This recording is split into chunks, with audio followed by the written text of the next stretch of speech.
প্রশ্নপত্র ফাঁসের জাল সেটা কত দূর ছড়িয়ে কত দূর পর্যন্ত বিস্তৃত সেটা জানতে চায় সিবিআই। ইতিমধ্যেই তারা তাদের তদন্তের আওতায় আনতে চায় 19 জনকে। আপনাদের জানাবো এনটিএ আধিকারিকদেরও জিজ্ঞাসাবাদ করতে চায় সিবিআই, এমনটাই সূত্রের খবর। পরীক্ষার সঙ্গে যুক্ত আধিকারিকদেরও সিবিআই এর আধিকারিকরা জিজ্ঞাসাবাদের মুখোমুখি হতে চান। পরীক্ষার সঙ্গে যুক্ত আধিকারিকদেরও এফআইআর রুজু করে তদন্তে সিবিআই। কতদূর ছড়িয়ে প্রশ্ন ফাঁস চক্রের জাল, এফআইআর রুজু করে তদন্তে সিবিআই। অর্থাৎ বুঝতেই পারছেন যে এফআইআর রুজু করে তদন্ত করতে চায় সিবিআই, কিন্তু এই প্রশ্ন ফাঁসের জাল কতদূর ছড়িয়ে বিহার, ঝাড়খণ্ড, উত্তরপ্রদেশের পর এবার মহারাষ্ট্র, অর্থাৎ একের পর এক জায়গায় এই প্রশ্ন ফাঁসের জাল ছড়িয়ে তেমনটাই খবর সামনে আসছে। মহারাষ্ট্রের লাতুরে 2 শিক্ষককে দীর্ঘক্ষণ জিজ্ঞাসাবাদ করা হয়। লাতুর সোলাপুরের জেলা পরিষদ স্কুলে কর্মরত 2 শিক্ষককে জিজ্ঞাসাবাদ। লাতুরে কোচিং সেন্টারে জেই ও নিটের প্রশিক্ষণ দেন এই 2 শিক্ষক, যাদেরকে ইতিমধ্যে জিজ্ঞাসাবাদ করা হয়েছে। মহারাষ্ট্র এটিএস স্ক্যানারে সরকারি স্কুলের 2 শিক্ষক। 2 ঘন্টা জিজ্ঞাসাবাদের পর 2 শিক্ষককে বাড়ি যাওয়ার অনুমতি দেয় এটিএস।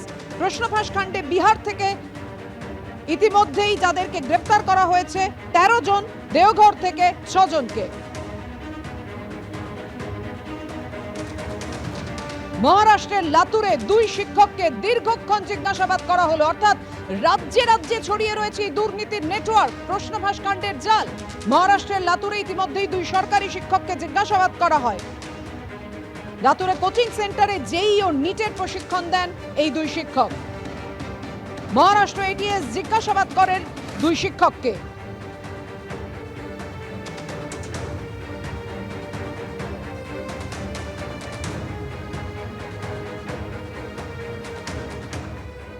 আর নিচের এই প্রশ্নফাঁস কাণ্ডে পাটনা মডিউলের পর্দাফাঁস। কি রয়েছে এই মডিউলে? একেবারে প্রশ্নপত্র আগে দিয়ে দেওয়া হতো এবং তারপর আপনাদের জানিয়ে রাখি উত্তর মুখস্থ করিয়ে প্রমাণ লোপাট করার জন্য ছাদে চলে যাওয়া হতো। ছাদে গিয়ে প্রশ্নপত্র পুড়িয়ে দেওয়া হতো। এবিপি আনন্দে কবুল করেছেন হস্টেলের বাসিন্দা আশুতোষ। ষড়যন্ত্রের কথা নাকি টেরই পাননি, এমনটাই দাবি বাড়ির মালিকের।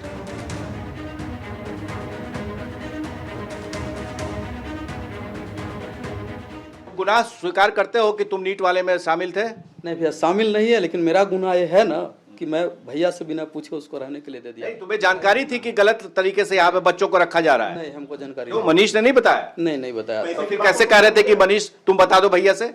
हम जब ये सही काम हो रहा था तो तुम कैसे नहीं, कैसे तुम खुद बताते? हम तो भैया बोल ही रहे हैं कि जिस दिन घटना हुई 8 बजे 9 बजे रात के आपके यहाँ छापामारी हुआ 5 तारीख को, तो पूरे रात पूरे दिन 2 बजे हमको दूसरा आदमी से खबर मिलता है संजय जी द्वारा कि आपके मकान पर छापामारी हुआ है। तुम्हारे पहले कह दे दो, तुम्हारे पास क्या नंबर नहीं था मेरा? जिस समय हमसे मनीष रहने के लिए बात कर रहा था तो वो किसी से फोन पर बात कर रहा था, तो कि ऐसा है कि उनको पैसा देना पड़ेगा।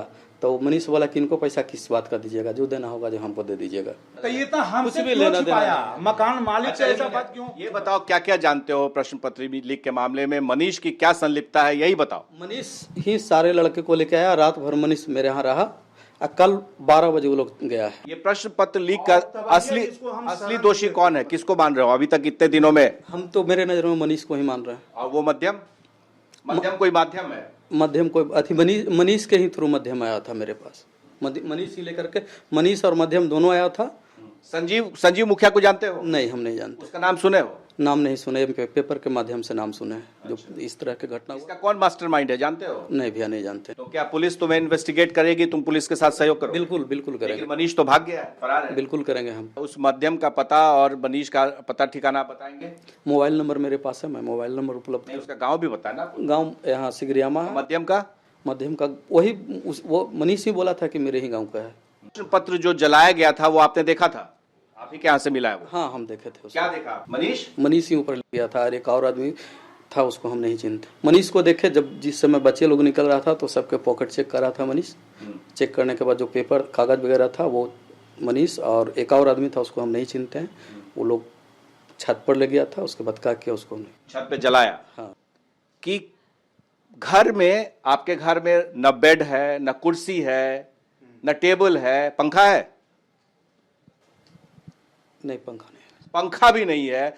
गर्मी इतनी तेज धूप, शाम तक गर्म हवाएं चल रही हैं, उसमें बच्चे आ रहे हैं बैठने के लिए, आपने कोई इंतजाम नहीं किया और आप कह रहे हैं कि कोई इंतजाम नहीं मेरे तरफ, हम कुछ नहीं किए उसमें। हाँ, तो जैसे अभी पंखा बंद है, पसीना से तरबतर है, कोई आधा घंटा भी नहीं रह सकता है बिना पंखे के, और आप कह रहे हैं कि आपको शक नहीं हुआ कि इतने बड़े बच्चे, इतने अच्छे घर के बच्चे रह रहे हैं, रात भर रुकेंगे, रात भर लोग रुका है भैया। वही तो मैं पूछ रहा हूँ, आपको संदेह हुआ नहीं हुआ? झूठ मत बोलिए।